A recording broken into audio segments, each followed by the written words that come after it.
Assalamualaikum. Hello everyone. Welcome back to my YouTube channel. Thank you for subscribing it and liking my content.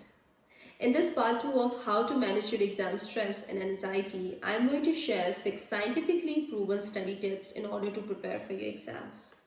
Also, I'll be sharing a bonus tip towards the end, so stick around and keep watching. Tip number 1, assess your current study schedule. This will enable you to have a good look at how you use your time and will help identify where you can be more effective and what activities you might be able to cut. Tip number 2, set a solid study schedule. How? 1. You need to list down all the subjects onto paper. By putting your obligations down on paper will give you a better idea what you really have to do. Number 2, figure out what you have to do in each subject. Set SMART objectives. Number 3, prioritize the list. By ranking subjects in importance and preference will give you an idea that which subject needs your best time slot. Now divide your available time during the week into study blocks, preferably 30 to 45 minutes. Number 5, keep a slot for your non-academic activities in order to create a healthy balance between your personal life and your academic life. Number 6, now fill in the study blocks. This will help you keep yourself on track, create checkpoints, and organize your textbooks and study material ahead of time. What you can do, you can buy a daily planner or something similar, or you can use a basic notebook. The idea here is to organize yourself. Tip number 3, reflect upon your study ethics, your study pattern. Although you might design yourself an awesome schedule, but it will mean relatively little if you do not commit yourself to studying. Now, 3 things to do here. First, you need to plan your schedule based on how you think you will walk. If you tend to lose focus and you take a lot of breaks, you should keep some extra time slot in your schedule. Or if you procrastinate, you need to build an extra time slot in your schedule before any deadline, so you do not wind up missing a deadline. Or if you think you have some really solid, sound study ethics, you can create a bonus time slot in your schedule, so which you can use to get ahead on any subject you want. Tip number 4, find your study method. The best way to find your study method is to use a variety of study techniques, such as thwart the curve of forgetting.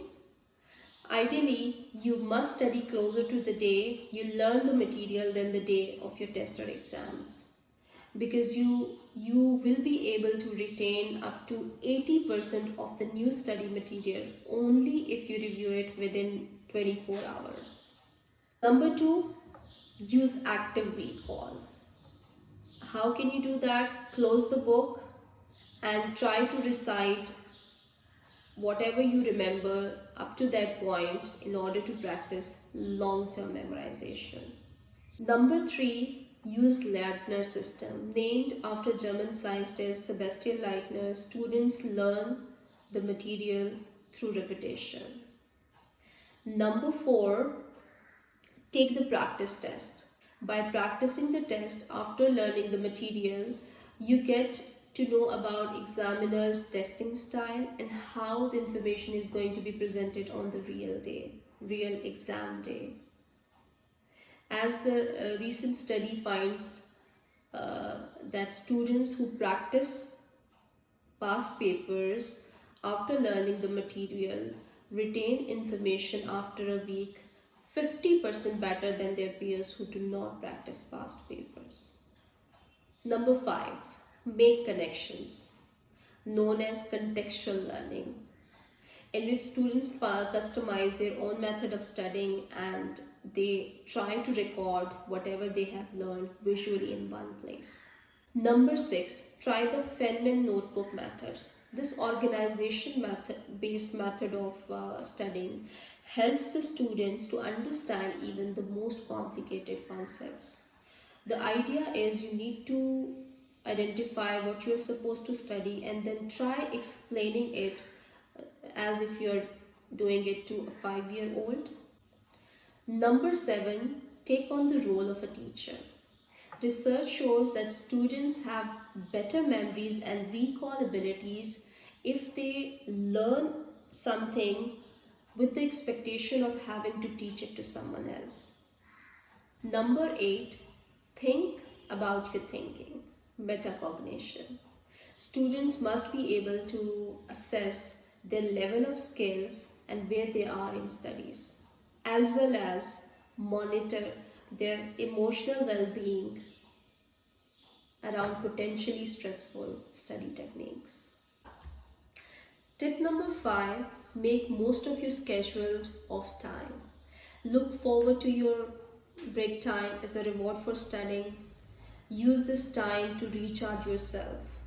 Taking a nap might help, or going out for a walk, doing some yoga, or playing your favorite sport.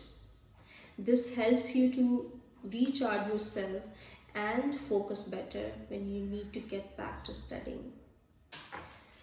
Make sure to get out of house, go out, away from your study space. But remember, avoid using phones, scrolling through the reels or watching Netflix. It gets you carried away. Also take short breaks, do not prolong them. Taking extra breaks or prolonging them can and will undermine your schedule, and it will sabotage your plans of studying. Tip number 6, take great care of your mental and physical health. Eat a nutrition-rich diet, keep yourself hydrated, get some decent sleep, and talk to someone if you need help. Lastly, but very important, do not change your study routine during exams. Now, bonus tip. Don't make your exams about beating someone. Comparison is the thief of joy. Try to get better each day than your previous self, but remember, there is a life beyond exams. It's not a war, it's not a life and death situation. And we know that no two humans have come alike. Somebody might be backbencher in high school, but you never know he's gonna be a frontbencher in life. So the important thing is that you maintain a fundamental integrity in your life. This is, here I am, and I'm going to make best use of my time when I'm here. Lastly, I would not wish you good luck for exams. Rather, I would say, do your best. Thank you very much for the patient listening. I hope it resonates with you and you find it useful. Do not forget to like, comment, and share with everybody who is going to appear for the exams. Just a little reminder before you go. Have you subscribed my channel? Have you clicked on the bell icon? If you haven't, do it now. Thank you very much. Till next time, Allah Hafiz. Take care.